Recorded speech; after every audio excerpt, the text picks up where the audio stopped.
Introducción, importancia de la electricidad. La electricidad es una de las principales formas de energía usadas en el mundo actual. Sin ella, no existiría iluminación conveniente ni comunicaciones de radio y televisión, ni servicio telefónico y las personas tendrían que prescindir de aparatos eléctricos que ya llegaron a constituir parte integrante del hogar. Además, sin la electricidad el campo del transporte no sería lo que es en la actualidad. De hecho, puede decirse que la electricidad se usa en todas partes. 2. Introducción. Historia. Aunque solo en los tiempos modernos la electricidad empezó a ser útil, los griegos ya la habían descubierto desde hace 2000 años. Observaron que un material que nosotros conocemos como ámbar se cargaba con una fuerza misteriosa, después de frotarlo contra ciertos materiales. El ámbar cargado atraía a cuerpos livianos tales como hojas secas y virutas de madera. Los griegos llamaban el ámbar electrón, de donde se ha derivado el nombre de electricidad. Alrededor del año 1600, William Gilbert clasificaba los materiales en eléctricos y no eléctricos, según se comportara como el ámbar o no. En 1733, un francés, Charles Dufay, observó que un trozo de vidrio eléctricamente cargado atraía a algunos objetos también cargados pero que repelía a otros objetos cargados. Concluyó entonces que existían dos tipos de electricidad. Hacia la mitad del siglo XVIII, Benjamin Franklin llamó a estas dos clases de electricidad positiva y negativa. 3. Introducción. ¿Qué es la electricidad? En la época de Franklin, los hombres de ciencia consideraban que la electricidad era un fluido que podía tener cargas positivas y negativas. Pero actualmente la ciencia considera que la electricidad se produce por partículas muy pequeñas llamadas electrones y protones. Estas partículas son muy pequeñas para verlas, pero existen en todos los materiales. Para que lo puedas comprender, debemos explicar primeramente la estructura de la materia. 4. Estructura de la materia. ¿Qué es la materia? Todo lo que se puede ver, sentir o usar es materia. En realidad, la materia es cualquier cosa que tenga peso y que ocupe espacio. Puede encontrarse en la forma de un sólido, un líquido o un gas. La roca, la madera y el metal son formas de materia sólida, como lo son el agua, el alcohol o bien la gasolina, líquidos, y no lo son menos el oxígeno, el hidrógeno y el dióxido de carbono, gases. 5. Estructura de la materia. Los elementos. Los elementos son los materiales básicos que constituyen toda la materia. El oxígeno y el hidrógeno son elementos, lo mismo que el aluminio, el cobre, plata, oro y mercurio. En efecto, existen poco más de 100 elementos conocidos, 92 de los cuales son naturales y los demás son artificiales, o hechos por el hombre. En los últimos años, se han obtenido varios de estos elementos nuevos y se espera que el hombre los irá produciendo en número aún mayor. Todo lo que nos rodea está formado de elementos, pero ellos mismos no pueden ser producidos por la simple combinación química ni por la separación de otros elementos. 6. Estructura de la materia. Compuestos. Desde luego hay muchos más materiales que elementos. Esto se debe a que los elementos pueden combinarse para producir materiales cuyas características son totalmente distintas de las que tienen los elementos constitutivos. El agua, por ejemplo, es un compuesto formado por los elementos hidrógeno y oxígeno. La sal de mesa ordinaria está formada por los elementos sodio y cloro. Cabe notar que el hidrógeno y el oxígeno, aunque son gases, pueden producir el agua, que es un líquido.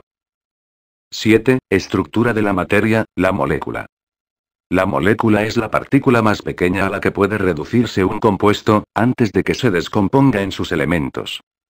Por ejemplo, si se tomara un grano de sal de mesa y se le dividiera sucesivamente en dos, hasta obtener el trocito más pequeño posible, seguiría siendo sal y el trocito sería una molécula de sal. Si nuevamente se lograra dividirlo en dos, la molécula se dividiría en sus elementos. 8. Estructura de la materia. El átomo. El átomo es la partícula más pequeña a la que se puede reducir un elemento y que conserva las propiedades de ese elemento. Si una gota de agua se reduce a su tamaño mínimo, se producirá una molécula de agua. Pero si la molécula se redujera aún más, aparecerían átomos de hidrógeno y oxígeno. 9. Teoría atómica. Estructura del átomo. Ahora bien, si el átomo de un elemento se divide aún más, este elemento deja de existir entre las partículas que quedan. Estas partículas más pequeñas, se encuentran presentes en todos los átomos de los diferentes elementos.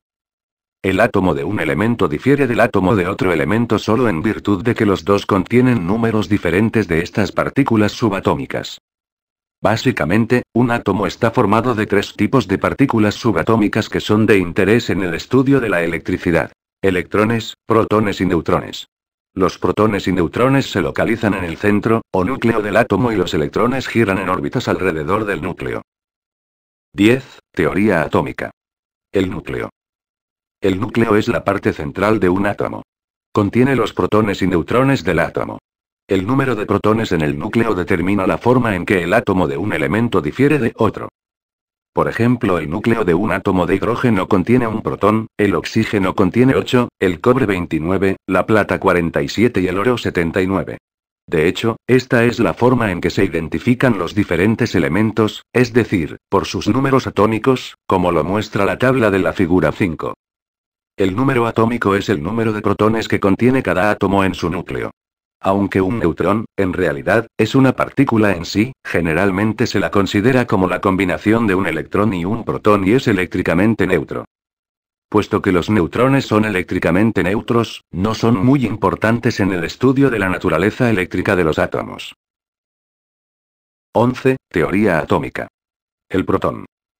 El protón es muy pequeño, se estima que tiene 1.778 trillonésimas de milímetro de diámetro. El protón mide la tercera parte del diámetro de un electrón, pero tiene casi 1840 veces la masa de un electrón. Es decir, el protón es casi 1840 veces más pesado que el electrón. Es muy difícil desalojar el protón del núcleo de un átomo. Por lo tanto, en la teoría electrónica, se considera que los protones son parte permanente del núcleo. Los protones no toman parte activa en el flujo o transferencia de energía eléctrica. El protón tiene una carga eléctrica positiva. Las líneas de fuerza de esta carga irradian desde el protón en todas direcciones. 12. Teoría atómica. El electrón. Según se ha explicado anteriormente, el electrón tiene un diámetro 3 veces mayor que el del protón, o sea, aproximadamente 5.588 trillonésimas de milímetro. Pero es 1840 veces más ligero que el protón. Los electrones son más fáciles de mover. Son las partículas que participan activamente en el flujo o transferencia de energía eléctrica. Los electrones giran en órbitas alrededor del núcleo de un átomo y tienen cargas eléctricas negativas. Las líneas de fuerza de estas cargas vienen desde todas partes, en forma radial, directamente hacia el electrón. 13. Cargas eléctricas. Ley de las cargas eléctricas. La carga negativa de un electrón es igual, pero opuesta, a la carga positiva de un protón. Las cargas de un electrón y un protón se llaman cargas electrostáticas. Las líneas de fuerza asociadas con cada partícula producen campos electrostáticos. Debido a la forma en que interactúan estos campos, las partículas cargadas pueden atraerse o repelerse entre sí. La ley de las cargas eléctricas dice que las partículas que tienen cargas del mismo tipo se repelen y las que tienen cargas diferentes, se atraen. Un protón, positivo, repele a otro protón, positivo, un electrón, negativo, repele a otro electrón, negativo, un protón, positivo, atrae a un electrón, negativo. Debido a que los protones son relativamente pesados, tiene muy poco efecto la fuerza de repulsión que ejercen entre sí dentro del núcleo del átomo. 14. Cargas eléctricas. Cargas atómicas. Normalmente, un átomo contiene el mismo número de electrones y protones, de manera que las cargas iguales y opuestas, es decir, las negativas y positivas, se equilibran entre sí, y hacen que el átomo sea eléctricamente neutro. Ahora bien, según ya se explicó, lo que le da al átomo de un elemento sus propiedades características, es el número de protones que tiene en el núcleo. Pero el número de electrones puede variar. Si un átomo contiene menos electrones que protones, tendrá una carga positiva. Si tiene más electrones que protones tendrá una carga negativa. Los átomos cargados reciben el nombre de iones. 15. Cargas eléctricas. Materiales eléctricamente cargados. Cuando en un trozo de material eléctricamente neutro muchos átomos pierden o ganan electrones, el material queda cargado. Hay muchas maneras de producir estos cambios en los átomos, según se explicará más adelante. El método que descubrieron los antiguos griegos fue el de la fricción. Por ejemplo, si se frota una varilla de vidrio con un trozo de seda, la varilla de vidrio le donará algunos electrones a la seda. La varilla de vidrio se cargará positivamente y la seda quedará cargada negativamente.